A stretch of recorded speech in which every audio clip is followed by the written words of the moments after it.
Have you ever been to a temple in India? You know, well, even here also, when people come in front of God, what they do?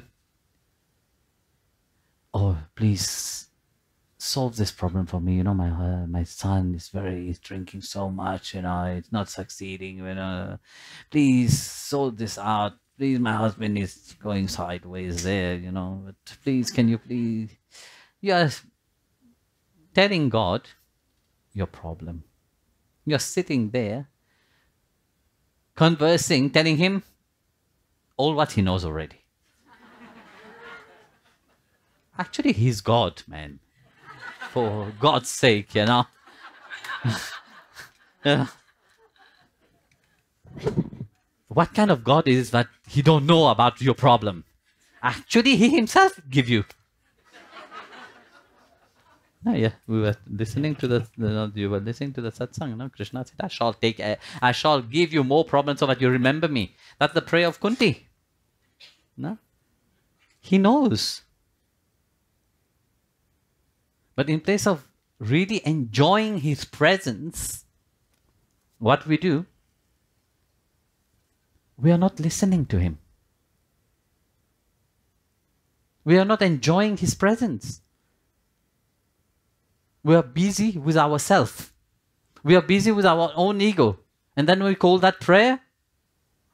We are telling him constantly what you're doing is not right.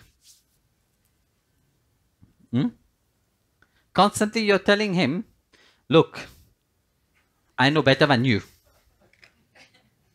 Listen carefully, God. Srimad Narayana, listen carefully. You don't know. Guruji, you don't know. I know best. It have to be done like this, like this, like this, like this. Please, you solve this problem for me. You give me that. You make this right. You bring that person to me. You are sitting there and telling him, dictated to him, how he should run his business. That what you call prayer? That's what people do. Sadly, it is like that. And then with that attitude, he is talking, he is telling you, but you are so busy telling him how he have to be. Here we're telling God how he have to be, how he have to act, what he have to do for your life to be better.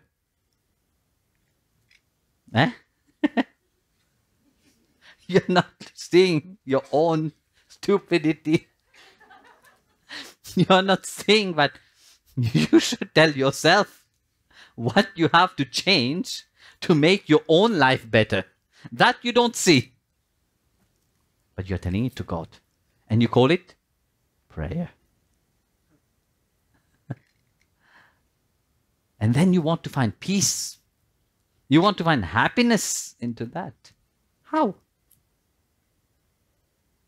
When Bhagavan is talking to you, you are so busy with yourself, but you can't even hear him.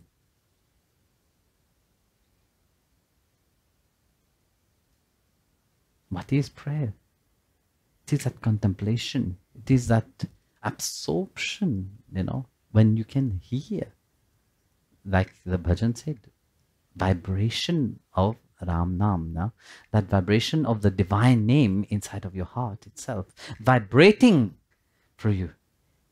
And into that vibration of the divine name, you can hear him talking to you.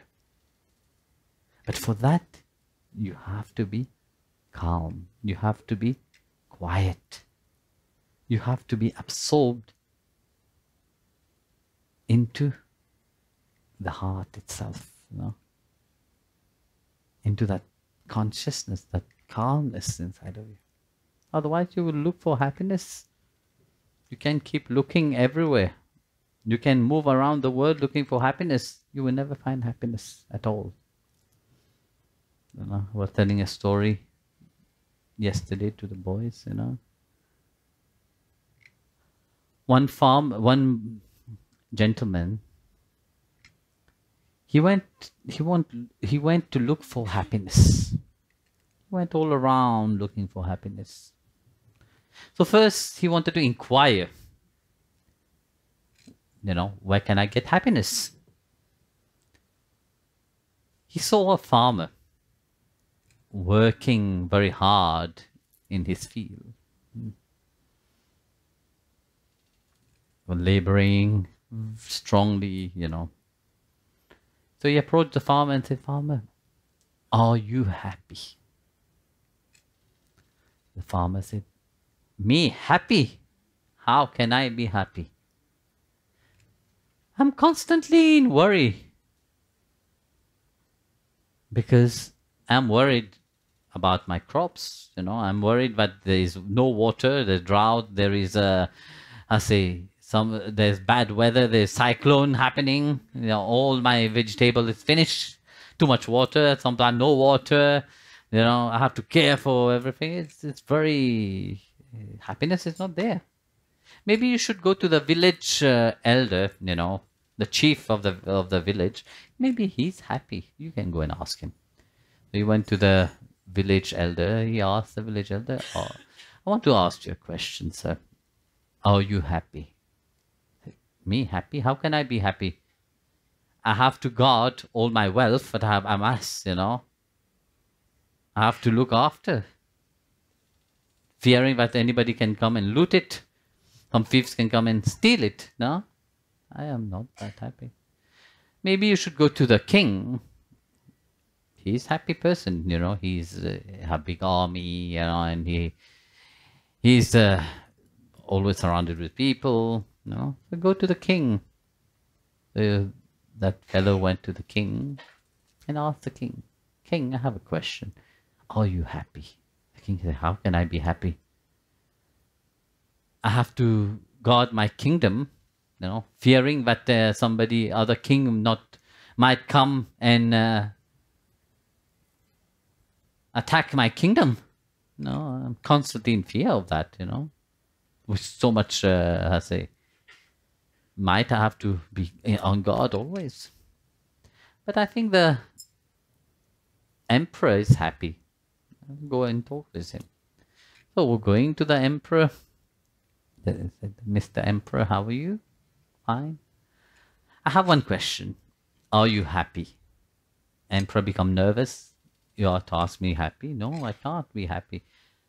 I have amassed all my might and power and everything. I have to safeguard it. No? If I don't safeguard my borders, it's very dangerous. I'm not happy. So maybe you should go to Indra, the Lord of the Devas, He's always happy. He's always enjoying dancing with the Apsaras up there. For sure he's happy." So he went to Indra. Arriving in Indralok, asked Indra the same question, "Are you happy?" Indra said, "How can I be happy? I am constantly in fear whenever I see a devotee of the Lord doing penance. I am worried for my position. I am worried for my throne. How can I be happy?" We should go to Brahmaji. He's happy. He's a creator. He created everything, so maybe he's happy. So the fellow went to Brahmaji and asked Brahmaji, "One question, Brahmaji, are you happy?" Brahmaji said, "Me, I create the whole universe and everything, but then I see my children fighting with each another, constantly in fight with each another. How can I be happy? I give them wisdom, I give them knowledge and everything to be happy, but they keep fighting, and that worries me. I am not happy. Go to Lord Shiva. He is always absorbed in Ram Nam, so go to him." So he went to Lord Shiva. And he asked the same question to Lord Shiva. "Hey Bholenath, are you happy?" The moment Bholenath hear happy, he became stern and start to reflect a little bit. He's a meditator, so he take a little bit of time.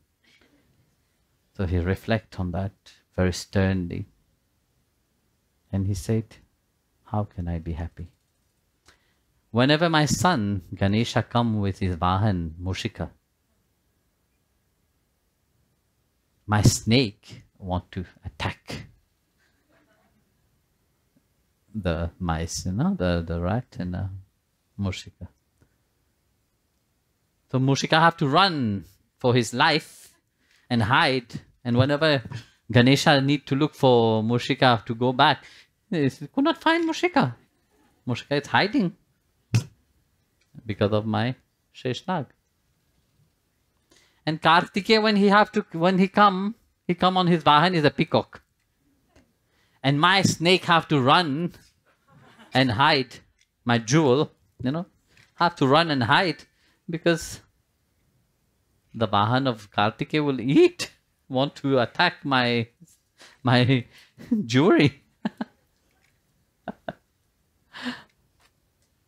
How can I be happy? And my Vahan, when she see Ma Bhagavati, Gauri's Vahan, which is a lion, Nandi is a bull, Nandi have to run away. So in my household, there's no happiness at all. Even when I'm sitting with my wife, there's another woman on my head.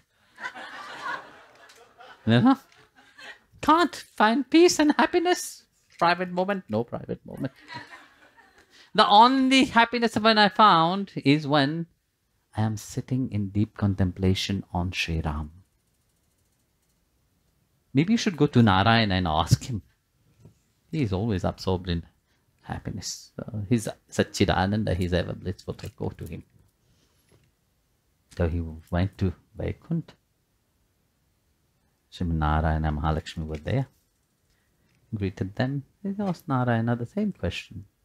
Bhagwan, are you happy? Srimad Narayana looked at him and said, how can I be happy? My happiness depends on the happiness of my devotee. If my devotees are happy, I am eternally happy. But I can't see my devotee unhappy. I like to see my devotee happy. But there is a catching point. My devotee is always happy because they are absorbed in chanting my name. So go and seek the companion of my devotee. Because they hold strongly to my name, they are ever happy. So you see, that's what the holy name holds, It holds the supreme happiness of Bhagwan himself. And it is not in Vaikuntha. Because nobody have gone to Vaikuntha have come back. I have to tell you, but it is there. They have come and go, finish, stay there. But Vaikuntha is here, inside of you. If you have not made your heart Vaikuntha, you have not seen Srimad Narayana inside of your heart, you have not Sri Ram, Vitthal inside of your heart, you don't feel him inside of you, then there is no Vaikuntha. So that's what the whole name holds, It holds the grace of Srimad Narayana himself. It holds Srimad Narayana himself inside of it. That's why his heart is always with his devotee. Because he resides in that heart of the devotee. And the devotee resides also inside of his heart. So let the mind be absorbed into a continuous, whatever you're doing, do. But time to time remember him. In your busy life, you don't have time, but remember the name of God. Remember him, because you can chant his name anywhere, anytime. There's no yam and niyam. There's no rules and regulation for that. You are in the bathroom, chant his name. You are walking in the forest, chant his name. You are showering, chant his name. You're driving, chant his name. You're cooking, chant his name. You're eating, chant his name. Whatever, wherever, keep chanting the divine name. Jai Gurudev.